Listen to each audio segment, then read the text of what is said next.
tasawuf sebagai ilmu itu pasti memerlukan filsafat. Karena kalau dibiarkan sebagai pengalaman saja ya berarti belum dijelaskan. Hakikatnya tasawuf itu kan pengalaman batin, pengalaman sufistik, pengalaman kita dekat dengan Allah.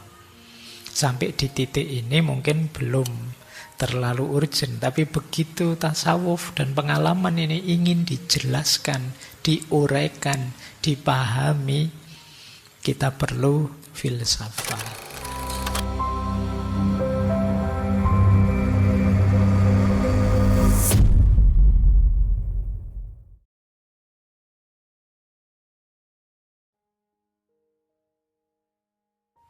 Mungkin ada yang tanya, apa sih Pak hubungannya filsafat dengan tasawuf? Wong ini ngaji filsafat kok temanya tasawuf. Saya beberapa kali ditanya itu. Seolah-olah kalau filsafat itu tidak berhubungan dengan tasawuf, karena tasawuf itu batin, tidak ada mikirnya. Kalau ada yang tanya begitu, ada beberapa jawaban ya mungkin teman-teman ada yang tanya juga. Yang pertama, baik filsafat maupun tasawuf itu dua-duanya adalah jalan. Dua-duanya adalah rute kita untuk menemukan kebenaran. Tentu saja dengan coraknya sendiri. Itu yang pertama, jadi pasti berkaitan. Yang kedua, tasawuf sebagai ilmu itu pasti memerlukan filsafat. Karena kalau dibiarkan sebagai pengalaman saja ya berarti belum dijelaskan.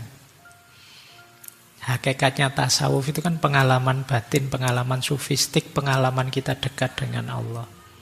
Sampai di titik ini mungkin belum terlalu urgent, tapi begitu tasawuf dan pengalaman ini ingin dijelaskan, diuraikan, dipahami, kita perlu filsafat.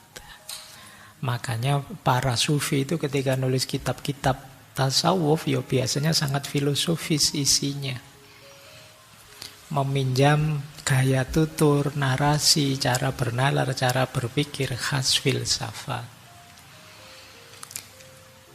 Yang ketiga, banyak konsep-konsep tasawuf nanti meminjam konsep-konsep filsafat. Jadi misalnya pengalaman-pengalaman keagamaan tinggi di level tertentu terus dijelaskan dengan teori-teori yang sudah ada di filsafat. Yang mungkin kita ingat misalnya bagaimana Suhrawardi dan kawan-kawan dari tradisi Persia yang meminjam teori dari Neoplatonisme untuk menguraikan emanasi lah, Nur Muhammad lah dan lain sebagainya. Ini jadi teori-teori filsafat itu dipinjam untuk menjelaskan pengalaman sufistik. Kemudian jangan lupa juga tasawuf itu berhubungan dengan olah batin, sisi dalamnya manusia. Dan bagian dari sisi dalamnya manusia itu ya akal. Yang menjadi kunci utamanya filsafat. Jadi ada keterkaitan antara akal dan spiritualitas. Perjalanan spiritual kita pasti melibatkan akal, tidak mungkin tidak. Selain spiritualitas itu dijelaskan juga secara rasional seperti tadi. Kemudian dalam hidup ini ada dua proses. Yang pertama namanya transendensi, yang kedua namanya imanensi. Transendensi itu ketika hidup yang duniawi, yang biasa seperti ini, terus kita angkat ke ranah transenden. Ranah yang melampaui hidup ini. Sering saya ceritakan, misalnya kalau laptop ini hanya kita pakai nonton film, main TikTok, main Instagram, itu kan biasa, menikmati kenikmatan hari ini. Tapi begitu kita pakai untuk menulis buku yang manfaat untuk orang lain, nilai laptop ini kita transendenkan. Kalau uang kita pakai untuk beli makanan, kita makan untuk senang-senang, itu ya kita memfungsikan uang untuk hal duniawi. Tapi kalau uang kita pakai untuk bersedekah, membantu orang lain, uangnya kita transendenkan. Dia punya nilai melebihi kenyataan hidup ini. Itu namanya transendensi. Jadi filsafat pun bisa ditransendensi.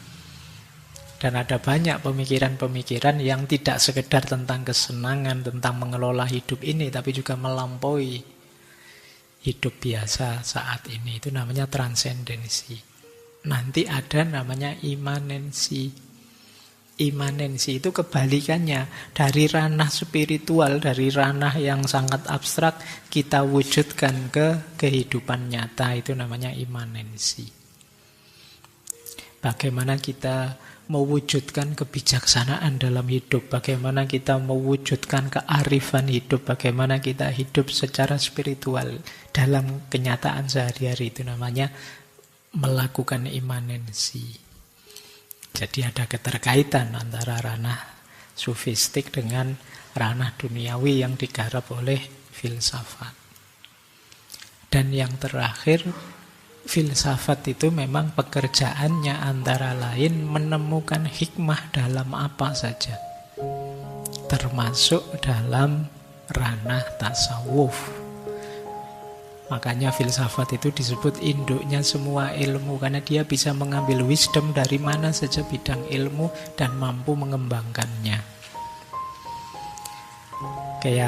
Jadi kalau ada yang tanya hubungannya apa filsafat sama tasawuf, boleh kalian jawab ini, kalau apal. Ya, kalau tidak hafal ya dibuka catatannya nanti. Baik. Ya biasanya anak-anak kampus yang ada pertanyaan-pertanyaan begini. Kalau untuk kita ya ayo kita nikmati saja ngaji kita, tema apa saja, yang penting nambah wawasan kan gitu saja. Syukur-syukur meningkatkan kualitas hidup kita serba sedikit.